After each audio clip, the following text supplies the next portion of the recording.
Hi, my name is Sean McIntosh, and I'd like to thank you for joining us today for this webinar on how to create a quick and easy Microsoft licensing position. This is so important as Microsoft audits and SAM engagements have become more and more common. At Method 180, we strongly advocate being proactive with your asset management. To this end, we have worked to develop SAM Compass, which provides simplified licensing management. Our speaker today is Mike Austin. Mike leads the service delivery team at Method 180 and has successfully negotiated over $1 billion in Microsoft contracts over his career. He spent almost a decade working at Microsoft in licensing and related roles and has extensive experience with the best practices for licensing cost reduction. Just a little bit of housekeeping. The lines will be muted during the webinar, and questions will be answered at the conclusion of the presentation. If you have any questions, please submit them via the questions console in the chat console, and we'll answer them at the end of the presentation. This webinar is being recorded and will be made available for encore viewing at method180.com. We will also email links out to you with the slide deck as well as the recording. With that, I'll turn things over to Mike to get the presentation started. Great, thanks, Sean. Good afternoon, everybody. Just a little bit, I'm not going to talk a lot about who we are and what we do, but I'll just give a little bit for, I think there's a couple of new people on the call today. So Method 180 is kind of a small boutique consulting firm that focuses really on providing organizations with a couple of different offerings. One is that we assist with the negotiation of Microsoft EA contracts and the renewals, helping you drive out costs and optimize your purchases there. The second is that we do what we call Microsoft Audit Assistance. So if you are going through an audit or a software asset management engagement with Microsoft, we feel that it's very important to get unbiased third-party support in those sort of engagements, and we have offerings around that. And then we work with clients on sort of a one-off consulting relationships, whether those are retainers, where we have clients that put us on a retainer so that we can answer their licensing questions on a monthly basis, whether they want us to do self-assessments if they don't know where they're at from a compliance perspective and want us to give them opinion on that, right up to we have clients where we assist and do a monthly or quarterly license position with them and help them manage their true-ups and purchases and things of that nature. So today we're here to talk about how to create a quick and easy estimated license position. I think I probably should have put a slide in here that's really about why is this important, but I'll talk real at a high level about an estimated license position, and then I'll kind of dive into the presentation part. But an estimated license position really is a simple ledger, if you will, of licenses owned versus deployments, and it's going to show you deltas, whether they have excess licenses or you don't have enough licenses and required to do a purchase, whether it be a true up or just a one-time buy in order to bring your licenses up to what are in use.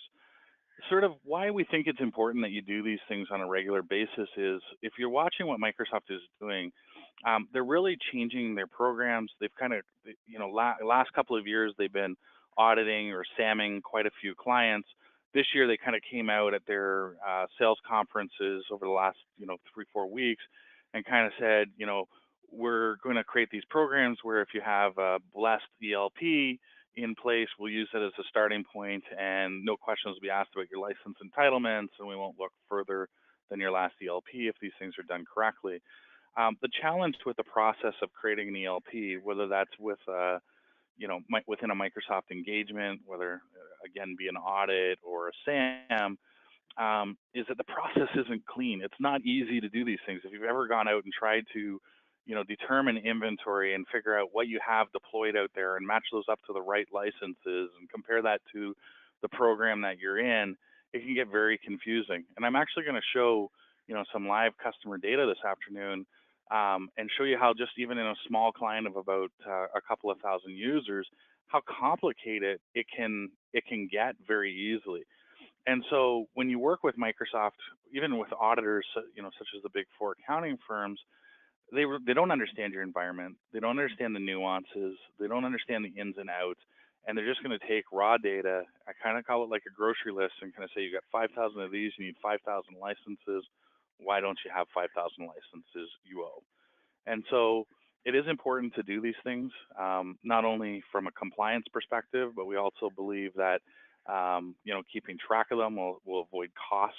As we had a client where because we were doing this on a monthly basis, we saw an image issue where project was put on an image. It was installed on 500 new laptops that were brought into the organization.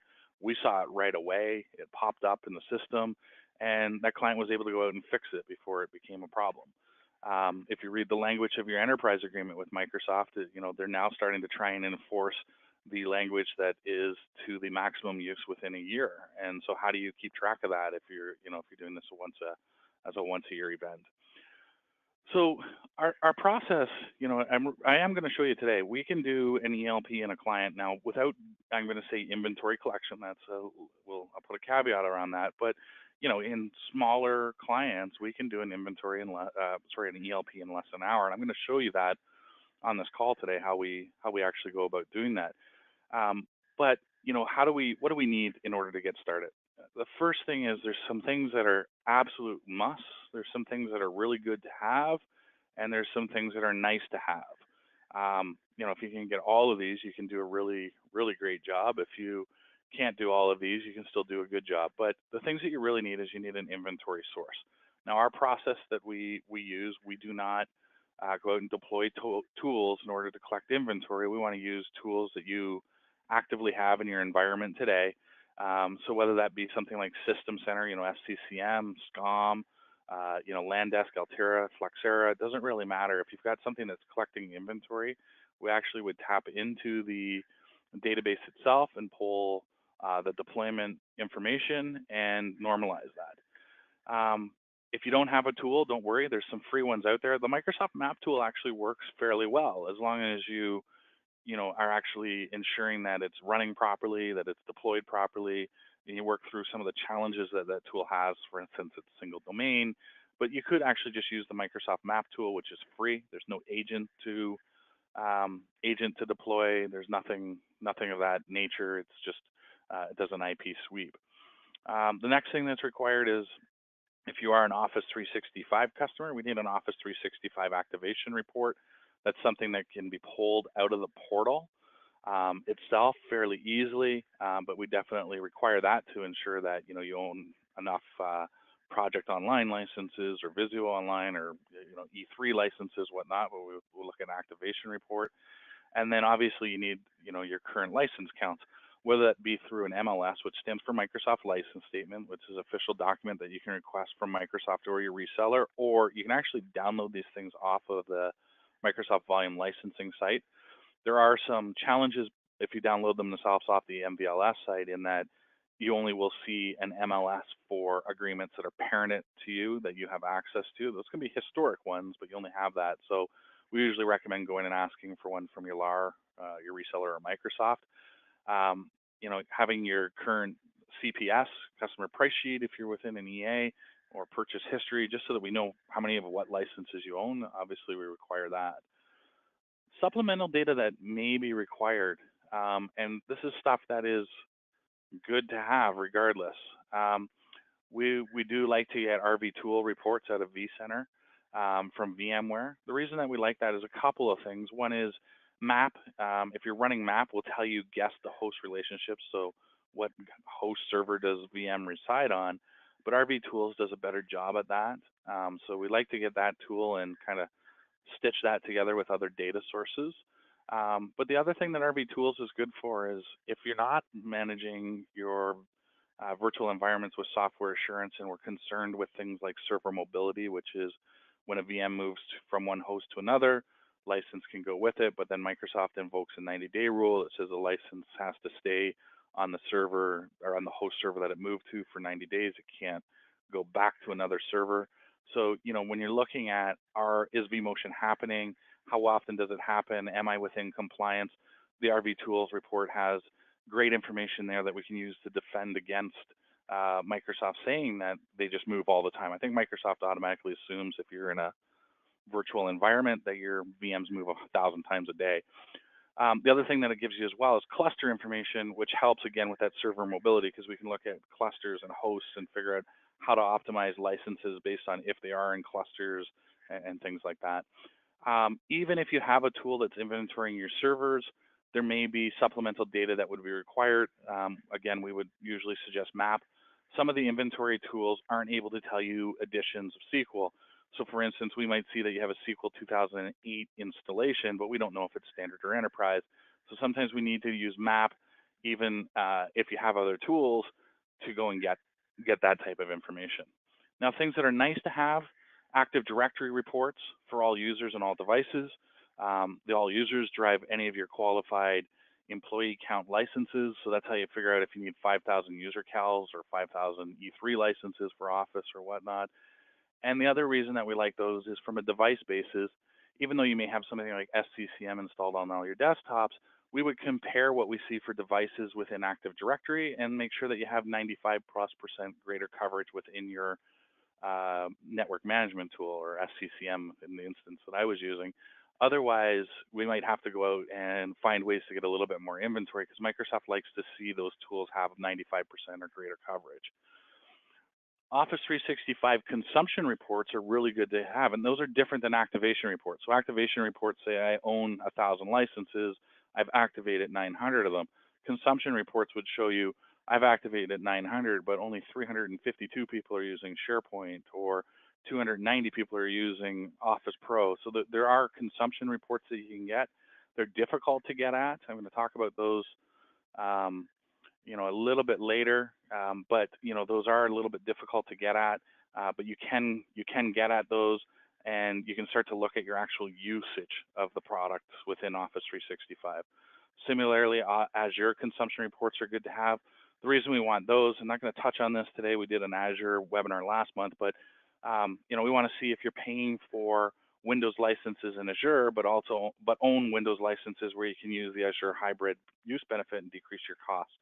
Similar with AWS, if we can get those and look at where you're paying for Microsoft licenses, that we want that, because once we have a complete picture of your license reports, if you are paying in AWS and there's opportunity to bring your own licenses, we want to identify that so you can decrease your AWS consumption. And if you're a Citrix user, sometimes Citrix usage reports are important, although a lot of the times when we're looking at how many licenses you need because something's on Citrix, we're going to go in and look at Active Directory groups and see how many users are in those, and look at those sorts of things. But Citrix usage reports are good as well if you are using those. So I'm actually going to pop out a PowerPoint now, and I'm going to go into the tool that we use. So this is what we refer to as SAM Compass. It's created by a company called Asset Labs, but it's a tool that we use. And so the way that this tool works is Asset Labs has this Echo utility, which you can download here if you become a customer.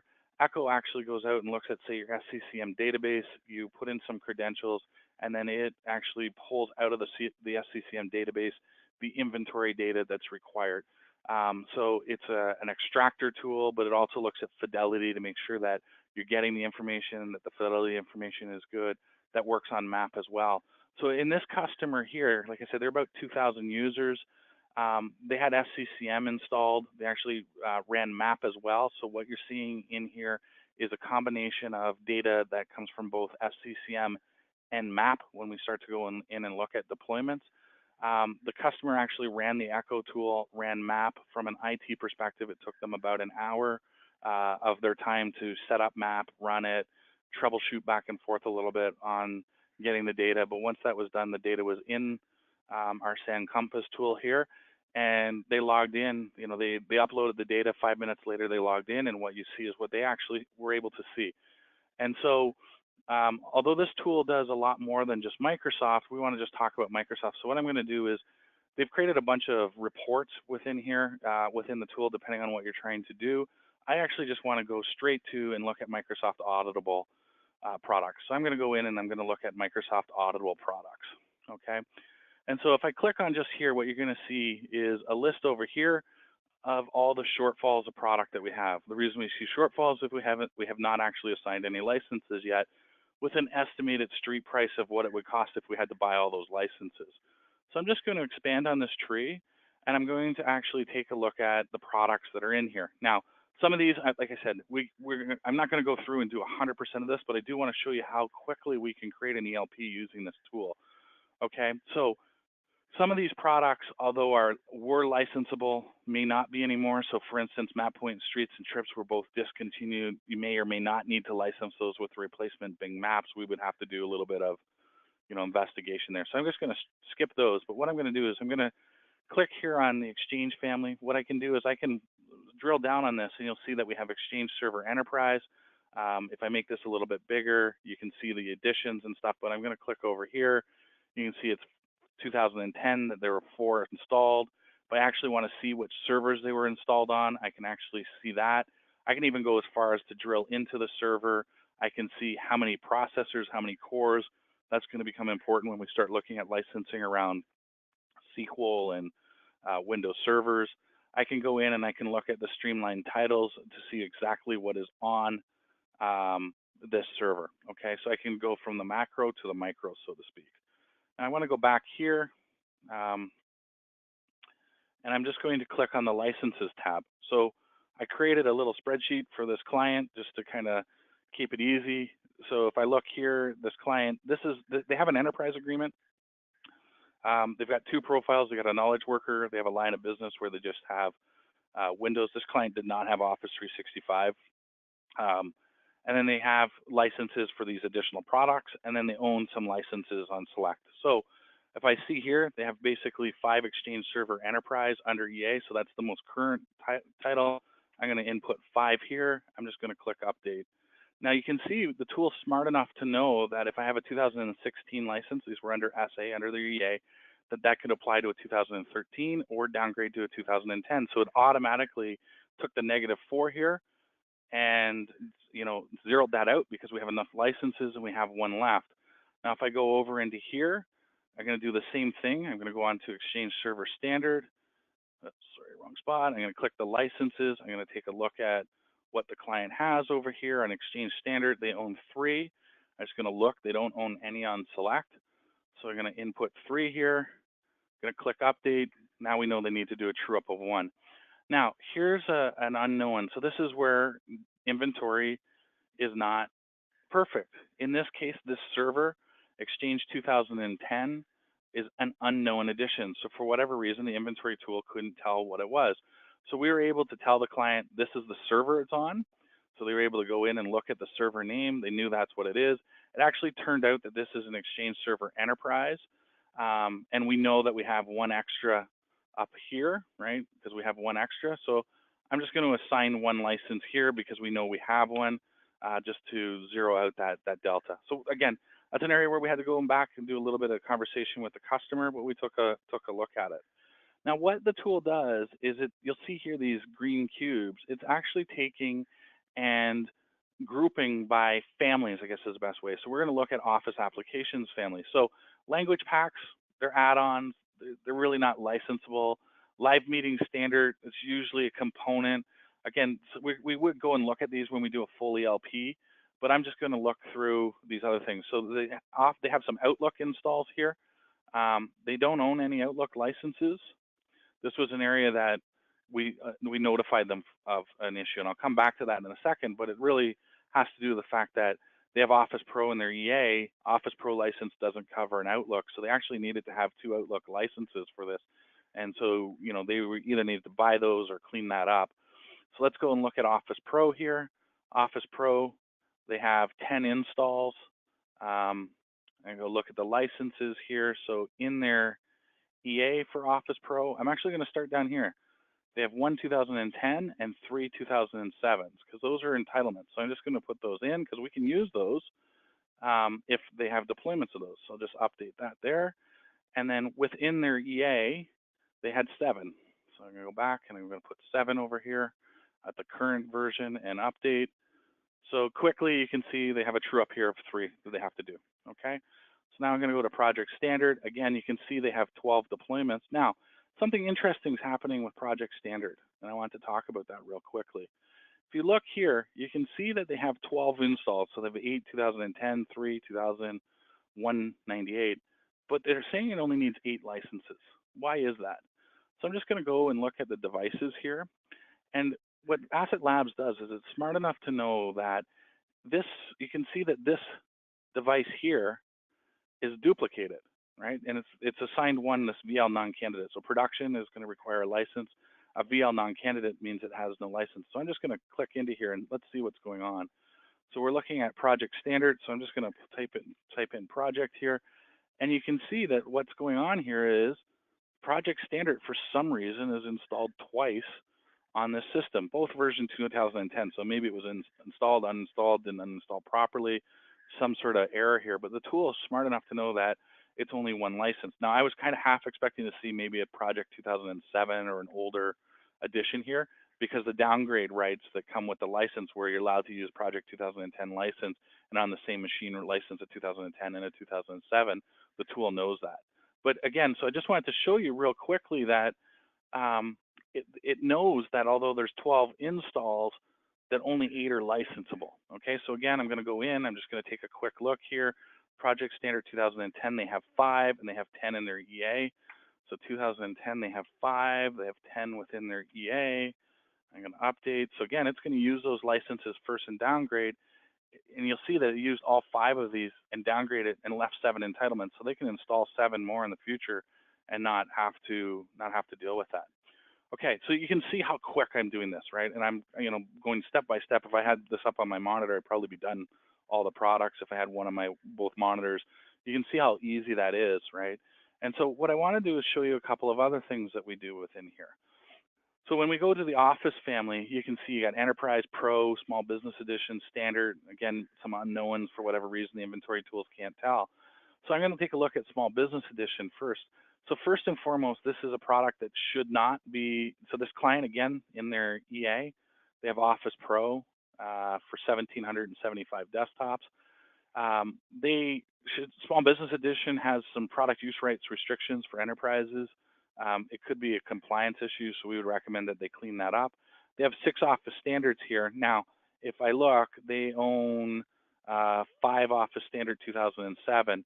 So the Office Pro licenses in their EA cannot be used to cover these, and they own 5 of these. I'm going to update that. Again, you can see there were 6, but only 5 were licensable, so you're going to see that standards on 2 PCs over in here again. Then I'm going to go and look at Office Pro. Now, for Office Pro, they have an EA. It doesn't matter if they have any past entitlements. All their desktops need to be licensed, and they have 1,775 of those. So I'm just going to update that there, and you can see it's done all the step downs, and they're going to have a true up of 2,500. Okay. Again, you'll see 1,805 were installed here, and they only needed 1,800. Now, those Office Pro licenses could have been used if they had some extras for these enterprise editions. They don't, so their true up is actually going to be 25 plus 13. Okay. So again, I can go through all the products and look at that. I'm going to show you one last product family, and then we're going to talk about servers here. Okay.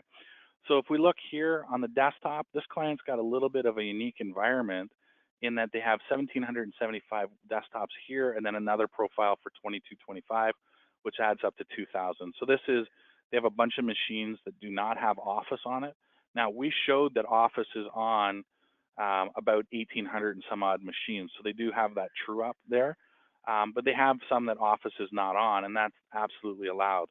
Now, the one thing I wish that we could do is just go into the Windows Server family here and install and deploy licenses, but Asset Labs does it by family, so we sort of got to cheat a little bit. So I'm going to go here and install one because I can use that.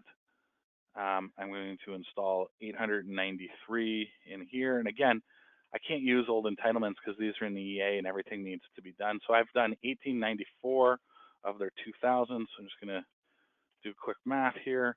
So they have 1,106 left, which means that they're going to have a true up of 75.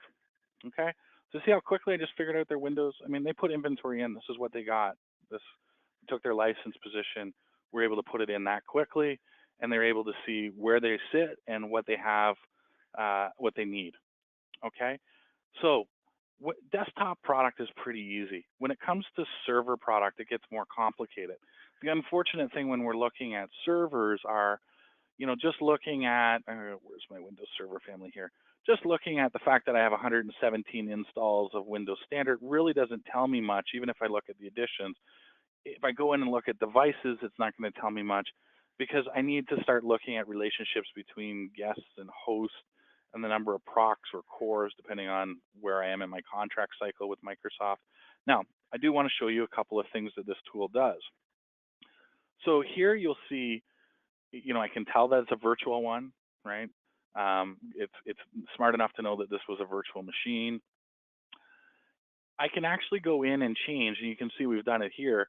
I can go in and, if these guys have a naming convention, a lot of people have test or dev, but we sort of anonymize this data, so it's not quite as simple. But if you have dev or test servers, we can actually go in and declare the state on the server and, change it to make it a production server. I can go and make it a development. I can either put it development. I came here because I wanted to show you. I can put a development for all MS. I can put a development for all Microsoft. I can put a testing for Microsoft. I can put a decommission. I can call it third party if third party is responsible for licensing that. That happens all the time. So I can declare these states, and when I declare it anything but Microsoft, it actually takes it out from a licensing perspective. Okay, so I just wanted to kind of quickly show you that we could do that. Now, what happens, unfortunately, when it comes to Windows servers and SQL is that because of that guest to host relationship, we actually have to look at products in a little bit different way. So I'm going to show you real quick. I'm just going to open up the Microsoft Map toolkit here and just kind of show you, because this is what Microsoft likes you to use, right, is Map. And so I've loaded in their sample database. We didn't use the customer one because it's a little bit hard to anonymize that, and obviously we don't want to, show confidential data. But you run map, this is what you kind of get out of the box, right? Is I get some nice little graphs. I can look at a bunch of things. So we want to talk about server. So I think I would click on server. It's just telling me a bunch of things like, is it ready? I don't know what this stuff means, right? And so the issue with Map is actually a sales tool for Microsoft. It's created to actually go and look at your server environment and look at it and figure out how many of my servers are ready to be upgraded to Windows Server 2016. So 32% of this client's servers could be ready to upgrade to 2016, right? And so although it inventories, it's really a sales tool. So I can go in and I can kind of click on these things and it shows me total servers. I can download this report, but it's not really giving me anything in here. If I look at usage tracking, it's telling me active users and devices and mailboxes and servers and things like that. Again, nothing here that really helps me get to licensing. So what you actually have to do with this tool is download a bunch of reports. And I just want to show you, these are all the reports that come out of it. And in order to do an assessment on Windows servers, you actually have to take a bunch of Windows Server reports. You got to take some virtualization reports, and you basically have to push them all together and create a view in order to actually figure out how to license them. Okay. If any of you guys have been on my webinars before, you'll know that I talk quite a bit about visualization of the data being important. And so you have to actually visualize your data in terms of cluster, host, VMs on those, procs and cores in the host, virtual CPUs being used, a bunch of data in order to actually accurately assign licenses, okay? But in order to get there, to use the tools that they're saying, you got to pull together a ton of reports. Even if I'm using SCCM and RV tools, I got to stitch data together in order to do this.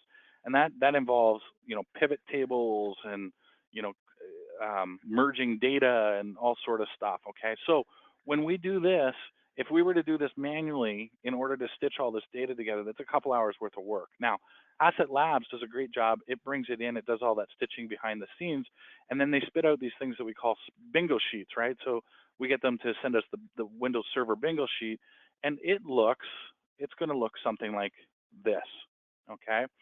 And so what you'll see here is, again, this is just the map database. So like I said, we like RV tools because we get clusters in that data. But you can see here, this is the physical server. So the host, this host has 2 procs, 8 cores.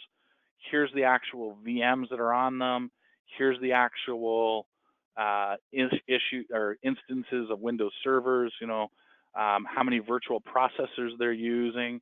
Now, after this, the stuff in gray is stuff that we sort of start to look at, right? So I can go in and I can change the production state on this. So I might want to call this one a dev server because it doesn't need to be licensed potentially, right? So I start to look at that sort of stuff. Now, what we do is we did this, by the way, because I didn't want to spend 15 minutes just kind of showing you how we assign licenses. But we did this. It took us about once this came back from Asset Labs like this, it took us about 10 minutes to go through this spreadsheet and sign licenses. Now, this one again is not a huge data set. It was only a few hundred servers, right? So I think uh, yeah, there are about 300 servers in here. So this one doesn't take long. If you got a few thousand servers, you don't want to be doing this. We've created some automated processes that we use that actually do all the calculations for us, tell us, which way to optimally license, whether it's data center, whether it's stacked standard servers or whatnot. But anyways, just for purposes of this, we went through and we put this together. And what we would do is we would take a look and look at this client and go, okay, what license makes sense here? Now, this client had a bunch of licenses that were data center and standard. So we're also going to go through and do this from a compliance perspective. This, if you look at this from a licensing perspective, though, this server here would be better off to be licensed standard with stacked licenses on it. But in this case, we assigned a data center license because that's what they had. And so what we would literally do here is we just type in data center. The license type that's needed is 2008. The reason for that is if you look over here, the oldest version, or the newest version, I guess, is 2008. So we can assign a 2008 license there. Now we do that because if they have older perpetual licenses, we want to use those first and keep their software assurance free for use, later. And so we go through and we do that, and we do some things like look at the number of OSEs, so operating system environments, VMs basically, the license quantity that's needed. It's 2. It's processor. They have 1 processor licenses in 2008. That's why it was 2. And so we basically go through and we fill this out and this out. This is automated. Okay, there's a formula in this spreadsheet. Okay, that does that. So we go through and we actually assign these licenses. And we would just go down and go through this and go, okay, what makes sense? And so you can kind of see on this one here, what we did is it's standard. You can see that we put stacked. That's just notes that we put so that you know that we're stacking licenses. And they need it 4. Each one allowed 2 VMs. So we put 4 in, right? And so you can see what the license unit is. So this is processor 1. This because it was Windows Standard 2008 licenses were instances. It's how confusing these things get. You can see this one here is a 2 processor license because we're using 2012. They made them 2 processors in 2012. So again, what we do is we literally go through and we can see, now we've grouped everything by host. We can go look at the number of VMs. This one's got, enough VMs. It's got 9. The math here is about 4 per processor, by the way. So it's got 9. That makes sense to assign a data center license. The highest edition is 2012. So I'm going to assign a 2012. And that was processors. Again, this spreadsheet that we've built here has some intelligence built into it. So it knows 2012, as soon as I assign that, is a 2 processor license, okay? And so that's what we would do. We would just keep going down. So I'd see another one here. It's this host. It's got 11 and 1 processor. I'm going to look. It's got a 2012 there. So I would assign 1 2012 processor license. 2 covers the 1 processor. The other thing I should note to let you know as well is if you see how this client has data center VMs, you can't use standard and stack because if there's a data center VM on this, it needs to be data center licenses, okay? So again, we would just scroll through and just go through and do that. It's very simple, right? We know the rule is about 4 per proc, and we're just going to go through and look at those, and we're going to assign licenses where it makes sense. Now, you can see here, again, I'm just picking out a couple of things. You can see here we use a data center license, even though it's only 1 on this host. The reason is it was 2008 enterprise. They didn't have any enterprise licenses, so we needed data center for that downgrade right. Now, why I say clusters are important is when you're looking at stacking, if we have a cluster and we're stacking licenses and that host server is within the cluster itself, we want to know that because if we're stacking, we potentially could break the 90-day rule. So we might have to stack to the max on all the servers in the cluster if that's how we're doing it, if it makes sense. So we'll look at cluster, hosts and clusters, individual hosts as sort of a hierarchy to determine how to assign licenses.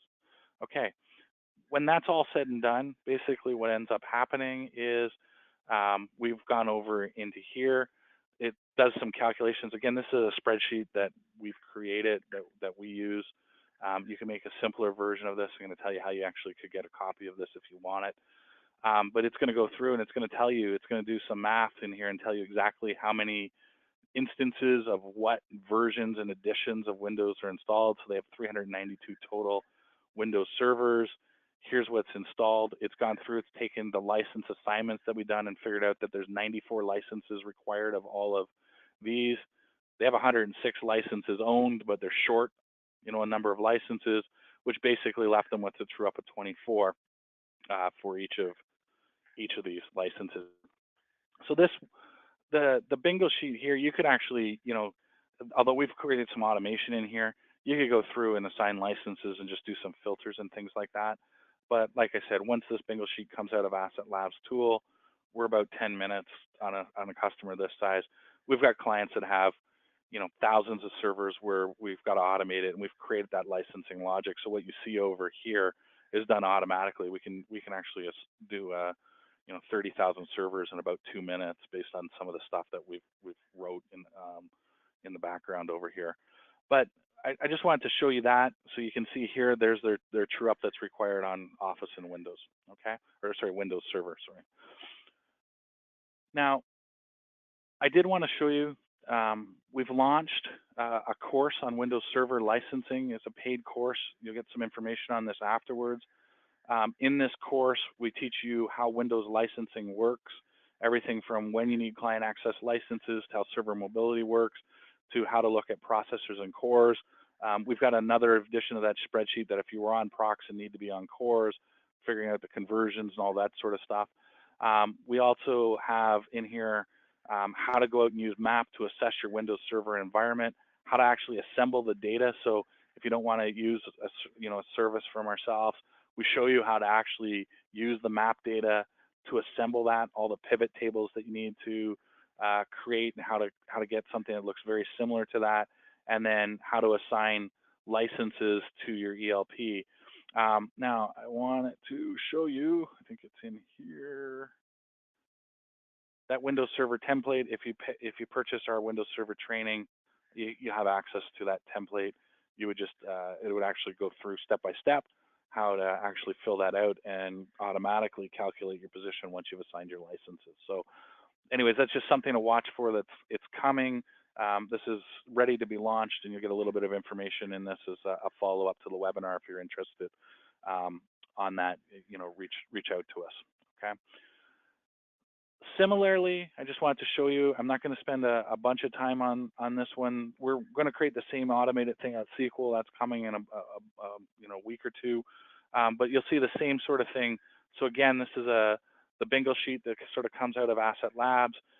You'll see we're host, VM, and then what's on it, and then we go over and actually figure out whether it needs to be licensed or not, and then we start assigning licenses. So these first few servers up here were, some Express editions, and you see again unknowns. The tools weren't able to tell people what this was. So basically, what ends up happening here is, we got to go back and do a little bit of work with the client to figure out, can we tell what this is? Because it's an unknown edition. We knew that it was a 2000 or 2008 R2. We just didn't know what it was. They were able to confirm that these ones were Express. They believe these ones were Dev. So there is sometimes some cleanup that needs to be done on the data, and that's a little bit of the back and forth. But again, Asset Labs pulls this in and would spit this right out, and so we see this right away, and then we know, let's go target server 3. Again, these have been anonymized, obviously. But you can see the same things kind of happen. So we're looking at the host here. Here's all the VMs that are on this host. And so we can look at it and go, what makes the most sense from a licensing perspective? Does it make sense to license these things at the individual VM license level, or would we license the host for unlimited virtualization? And so we can do some quick calculations there to figure that out. But the first thing you see that we do is we go through and we assign all the states here, right? So some of these licenses are provided by the ISV. They don't have to. Some of them are dev tools. Some of them are the management tools themselves. This customer had a little bit of a weird implementation in the way that the data came back. So they were unlicensable management tools and things like that. So even though you look at this one, you go, geez, it's got 10 or 11 VMs on it. It doesn't make sense to license this at a host level because we would have to purchase, uh, I can't remember how many total number. Again, this was a bad data set, so we didn't have the number of physical processors and cores for this one. But we can look and go, hey, from a VM perspective, they need 7 licenses. And then what we would do with this client is go back and go, okay, you're licensing 14 cores because those are 2-core packs. How many are on this server? Because if it's a 2-processor, 4-core, 8 total, we can save some licensing costs by licensing the entire host. We would look at cluster again, though, to make sure that maybe VM6 and VM5 are in the same cluster, to figure out if they are in the same cluster and vMotion is turned on, then we still want to maybe license at the VM level, even though this particular host made sense to license at the host level in order for those VMs to float between the two. And SQL has that SA where you can do server mobility. So we would look at things like that. Now, I know with this client, their architecture is very simple. This was a small SQL customer. These things weren't clustered. So, it just made sense to license the individual VMs on this one and go from there, okay? And then all these ones down here, again, although it looks like it might make sense to license the host, we didn't have the number of cores in this box. So we looked at it from the worst case perspective, licensed the VMs that needed to be licensed, and then went back to the client and said, here's how many licenses. And then they would say, oh, well, let us go and find that data. We go and find that data, and then we update this. So we're going to look at it from the perspective of an auditor first. I don't have the data to say that I can license this host, so I'm going to license the VMs, which may end up requiring more licenses, and then we would refine, okay? So again, what would happen here is I would just do a simple lookup, and I can tell you that, here's the licenses they owned, here's the quantity of licenses that were used, and so in this case, they had a shortfall of 6 standard and 15 enterprise cores. Now you can see they own some server cal licenses, which we didn't use, and the reason was they only had 206 cals. This client had about 1,000 users. And so again, what we would say to them is we could potentially knock off some of these 15 enterprise cores using this one if we have a SQL Enterprise 2008 that we can assign that to, but it would have to be less than 228 users in order to use that license. It can't be multiplexing. So we would go through all the rules, but when we first assigning licenses, we're going to look at it from that perspective.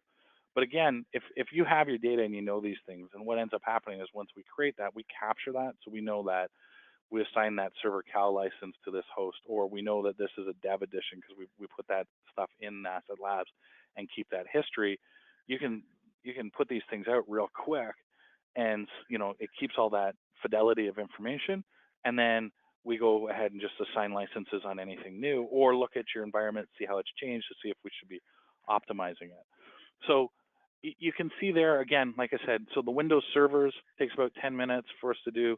This would have probably taken us a little bit less on the SQL, but if I go back to this client over here, that was 2,000 users. So here's the process. We sent them a video with the instructions. We knew that we had a call with them. We knew they had SCCM. We knew that wasn't going to be enough because SCCM doesn't do guest to host mappings, doesn't get additions of SQL. So we asked them to run the map toolkit. We sent them a video with instructions on how to run the map toolkit with access to the Asset Labs Echo tool.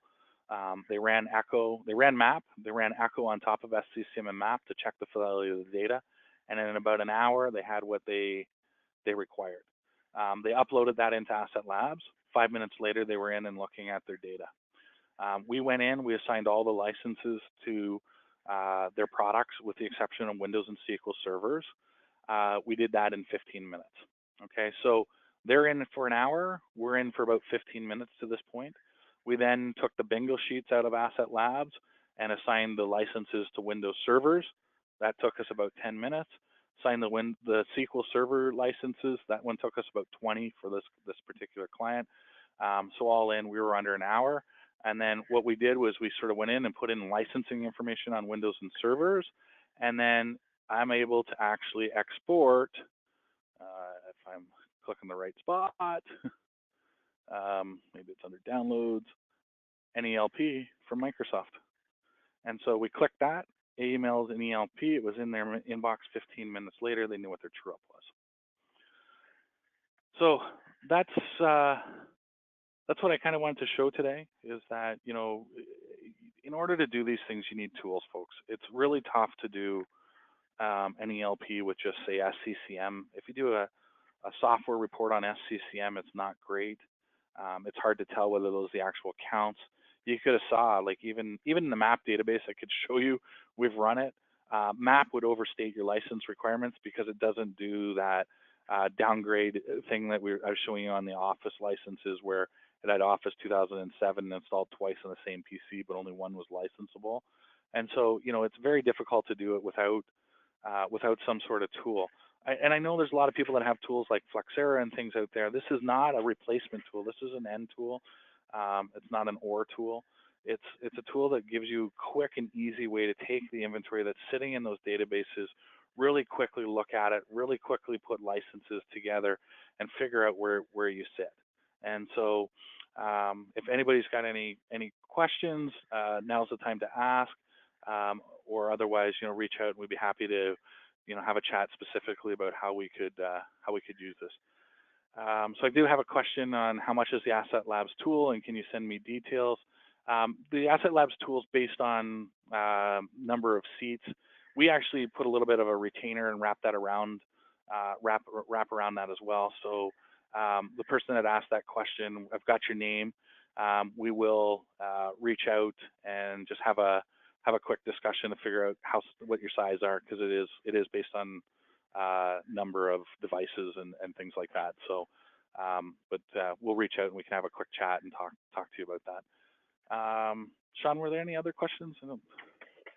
There aren't at this time, but I would encourage folks, if they have any questions that they're mulling about, feel free to send those over to us or else reach out to us. But Mike, this has been a great presentation. I think a lot of valuable information on the tool, and I think it can really help people. But I think you've reiterated a couple of times, and I was going to stress, this isn't replace. Most of the folks on this call today have some sort of an asset management tool of some type.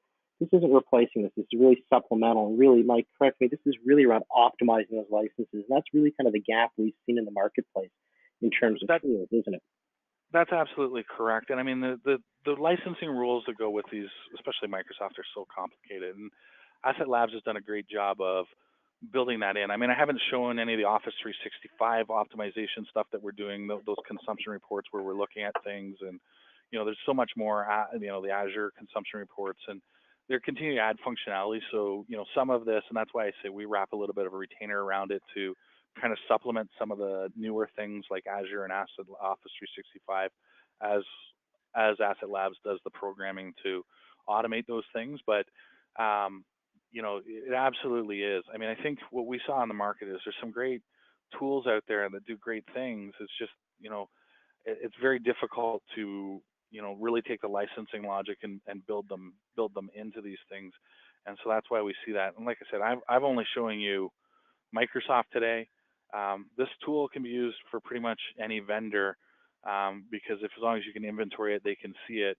If the licensing rules are very similar to Microsoft's, or processor-based or core-based, they can do it. Some of the other stuff like semantic, where you get into terabytes and stuff like that, they can't. But you can see that they have Adobe. They've got some IBM tools. They even do things like go out and show you. You potentially have some malware out there. What is that, right? And so there's a bunch of functionality in here that I didn't touch on today. So the tool does more than just what we've shown. But yeah, that's a good point, Sean. This is definitely a supplemental tool. It's very reasonably priced for the value that it can bring. Yeah. So I think, we've looked at a number of different tools in the marketplace. We've kind of continually seen this kind of, I would say, gap in the functionality. They're all very good at kind of pulling the data and putting it together in their format, but it's not necessarily in a format with that kind of business intelligence to reduce your costs in a form that Microsoft will understand. Well, and save time too. I think that's another key point to this tool. It's like we've been using it for a while now, and when we're doing audit work or self-assessments and things like that, where we've got to do inventory, we've decreased the amount of time that we spend doing data crunching that really has not a lot of value by over 80% using this tool. So, you know, I was having a conversation with a customer yesterday that was telling me that it's about 7.5 weeks for them to do their Microsoft true up. They're a large client, about 20,000 users. And I told her, I said, I'm convinced that we can do it probably in under a week the first time. And then I think going forward after that, it should be a lot faster because we'll keep all the processes and stuff in place. So, but yeah, anyways, I think that's about all I have for today. Thank you everybody for coming out. I appreciate your time today. If anybody's got any questions, Mike@method180.com or info@method180.com will hit us all, and we're happy to reach out and chat.